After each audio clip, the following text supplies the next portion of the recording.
Found brake lights from Foster to the extension out to O'Hare from downtown at 40. Inbound Ixel from Manheim to Harlem, Thorndale to the post office 35, outbound 32. Delays from Central to Des Plaines. Inbound Stevenson heavy from Central to Kedzie, 35 to Lakeshore Drive 45, outbound 35. Slow from Pulaski to Cicero. Inbound Dan Ryan stop and go from Cermak to the Circle, 95th to downtown 22, outbound 15, no delays. Inbound 57 sluggish from 127th to 115th, 80 Dan Ryan 17. Inbound Bishop Ford at 21 from 8094 Dan Ryan. That's traffic. I'm Eddie Manzano on AM 560, The Answer. Chicago's Morning Answer continues next. Your official Chicagoland weather forecast. From the 1 hour heating and air conditioning weather center, a windy day ahead, periods of rain crop up, and a high of 64. Currently 55. Next news coming up at 7. And Chicago's Morning Answer with Dan and Amy continues next on AM 560, The Answer. This hourly segment is brought to you by Papa Nicholas Coffee.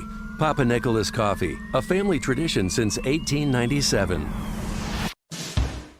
Only the biggest stories, only the biggest guests, and only the biggest opinions. This is AM 560, The Answer.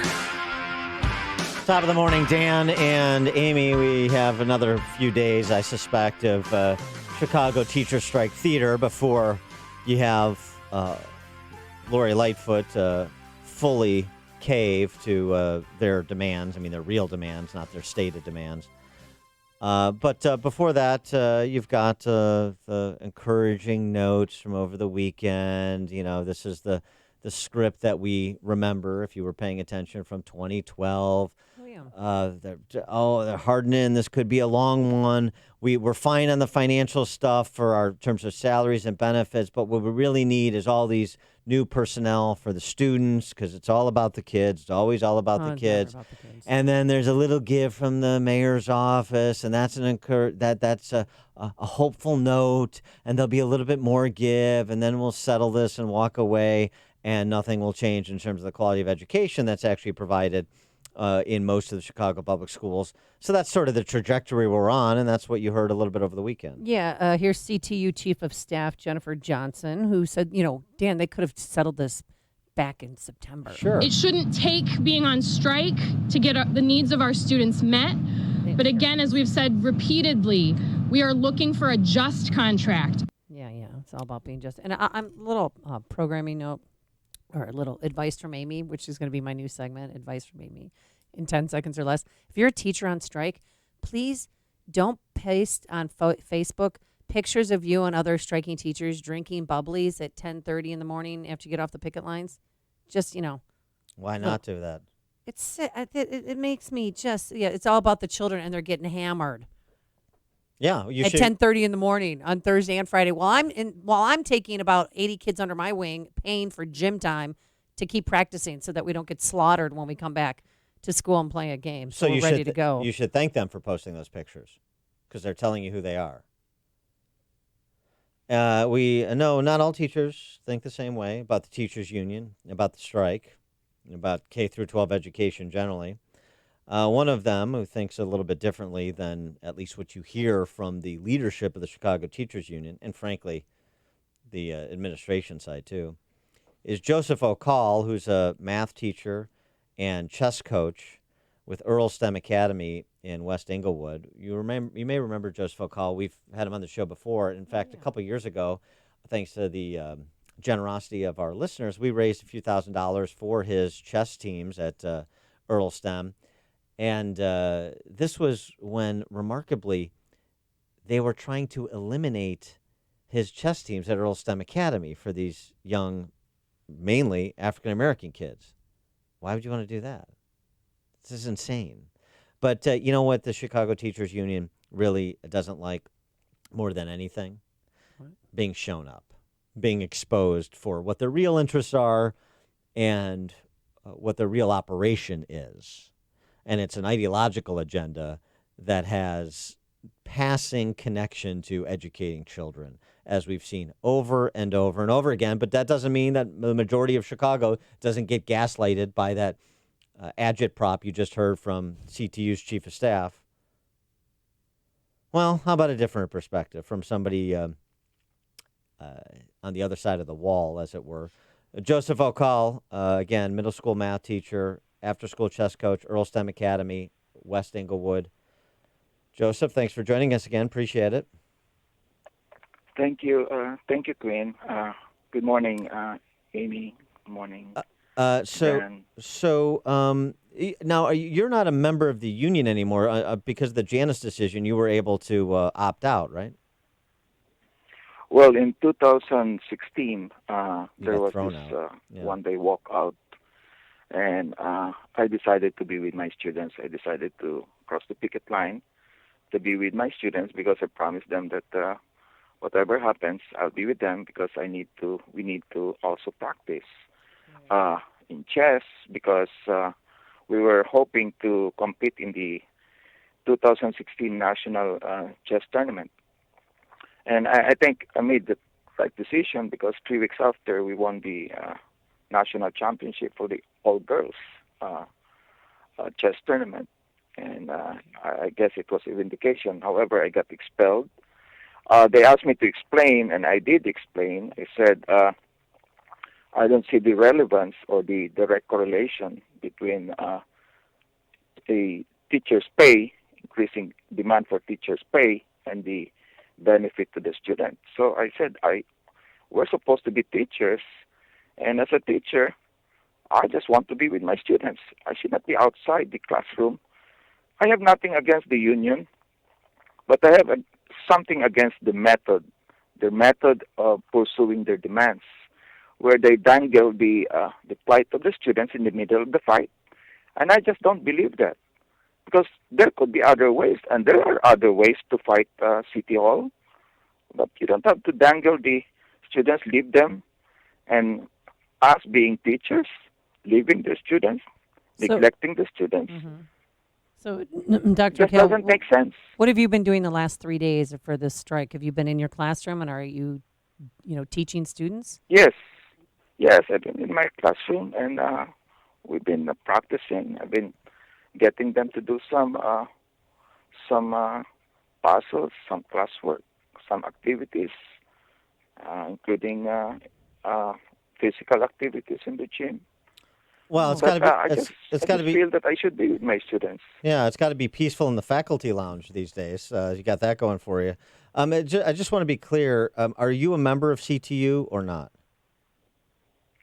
I'm no longer a member, but however, Right. under the law, I'm supposed to pay a certain amount to the union, considering that I'm also getting some of the benefits that I guess they bargained for. But I brought the union to the, I filed a complaint against them because after they expelled me, they kept on deducting union dues much higher than what I'm supposed to pay, Of course. much higher than other members of the union. And for the next 8 to 9 months, they kept on deducting. So I filed the case in court. And that's how I managed to get them to stop that. And I managed to also provide some information that some diehard members were bullying me. So I went to court. And I think the union should go to court if there's basis for their demands. It should not be going to the streets. They should go to court because, after all, we're a nation of court. We're a nation of laws. Not so there much has in to be handle Chicago. this? Yeah, not really in Chicago. So, do you have a school nurse at your middle school, and do you have a counselor? And if not, do you think one is needed? We have a school nurse who comes, but I guess it's not every day. But I just want to point out that in my school, we're about 30 teachers. There's only one who got an oversized class, and this has even been remedied. Most of us have undersized class, undersized. So actually, we don't have enough students. And I think that's the trend in the rest of Chicago public schools. We don't have enough students. So we're losing in terms of student population. It's decreasing. Yeah. So what's the issue? I mean, I think we should be campaigning even for more students. Yeah, well, But we have a that's lot of teachers with undersized classes, sure. not oversized classes. It's going to be a tough campaign. Exaggeration here. Yeah, it's a tough campaign to keep people in Chicago, much less attract them to move here. Yeah, that's a real problem. It's interesting. I'm glad you said that because it certainly runs counter to what you're hearing from the Chicago Teachers Union. To no surprise, I wonder of those 30 teachers at Earl STEM Academy and other teachers, colleagues of yours in the Chicago public school system. What are your conversations with them like about the strike, about the positions that you've taken, about teaching in CPS? Can you give us some insights there? Uh, I have been having a cordial relationship with most of them. They understand my stand. I explained to them my stand. I said, I just want to be my students. That's the bottom line. I just want to be with them. We are teachers. We have a responsibility to our students. I joined Chicago Public Schools as a teacher, not to be a union member. First and foremost, my responsibility is to my students, not with my peers, not in the streets, but inside my classroom. That's the bottom line. Now, there are other ways to fight City Hall. I have nothing against the union, but I have something against their method of pursuing their demands. And by the way, you cannot pursue demands always in the streets. yeah, just as a point of order, I mean, you said you're still paying union dues. I mean, under the Janus decision, you don't have to pay fair share if you don't want to. I've been deducted fair share for some time. Well, but you should get that money back. But I think there's also a recent decision by the Supreme Court that no one can be compelled to be a member of the union. That's right, Janus. Because I'm working for CPS. I'm working for CPS. I'm not working for the union. Okay. I'm working for CPS, and I'm a teacher there. All right. Well, have any of the fellow teachers want to join you in getting out of the union? Well, I don't know yet, but what I heard is that there are also other teachers who didn't join the strike. But in my school, I'm the only teacher who didn't join the strike. Yeah, and of course. I had my students, and the students, the number of students has been increasing. We have more students last Friday, so I think today no classes, but I get more students.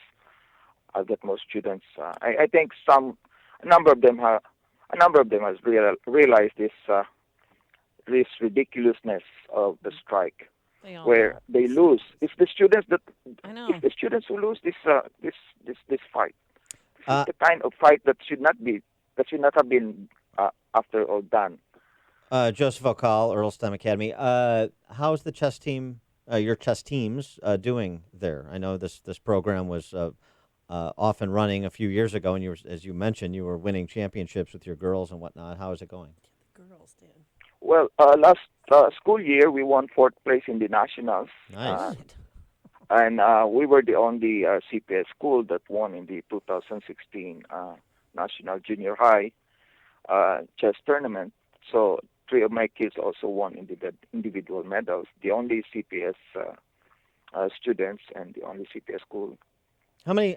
Do you know offhand how many CPS schools have chess programs like Earl STEM does because of you? I don't know, but I know the number of teams has been increasing for some time. That's good. Other schools, they have been also doing their own programs to practice. The challenge that we face actually is on the funding. So I told the kids, just keep on hoping and keep on praying, but we should not be demanding. It's not the way to, you just have to prove and show to the world that you can earn it, and show to the world that if you be given the opportunity to shine, you can shine. Yeah, you have to be demanding. You have to do it. Yeah, it's remarkable that they can't seem to scrape together a few shekels for a chess program at Earl STEM Academy, and how important that is, and how successful it's been under your stewardship. Can't find money for that while we're talking about 16% raises and a couple $2 billion in support staff, personnel, and so forth. Can't seem to find a couple grand for the chess program at Earl STEM. Isn't that interesting? Thank you for well, it's a number of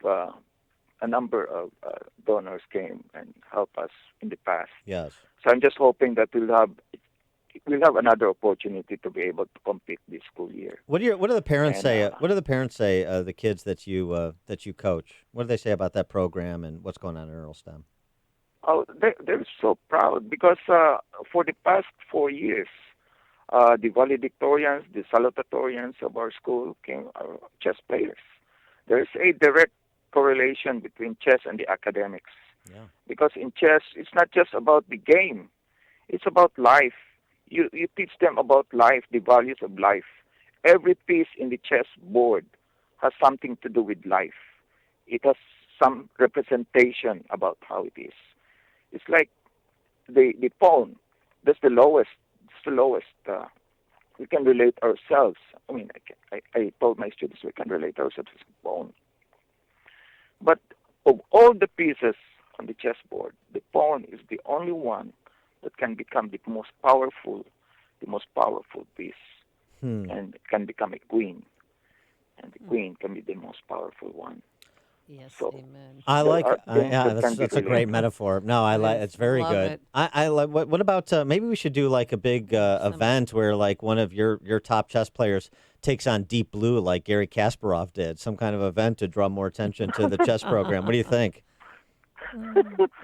Well, we're hoping we'll get that opportunity. But, I tell my kids that just be thankful that we get some blessings and keep on thanking. Yeah, we cannot get everything in this world, and that's what I want to relate to the union. This is not just about money. This is not just about power, grabbing power. No, I mean, look at the blessings, not just all the problems.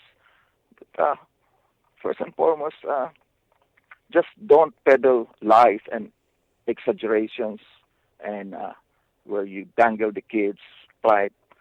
These losses that the kids are having, it's difficult really to recover that. They lost this instructional time for some time now, and how do you recover that? Joseph, And I'm sorry. Go ahead. I just hope that this strike will, people will come to their senses that it's the students that are losing here, not the adults, the students. Joseph Ocol, a math teacher and chess coach at Earl STEM Academy in West Inglewood. Joseph, thanks for joining us. Good to catch up with you. Good to hear that you're still doing that great work and the kids are taken to chess. And hopefully they'll get back. All of them will get back formally under your leadership and mentorship here soon. But we appreciate your time. Thank you very much for giving me the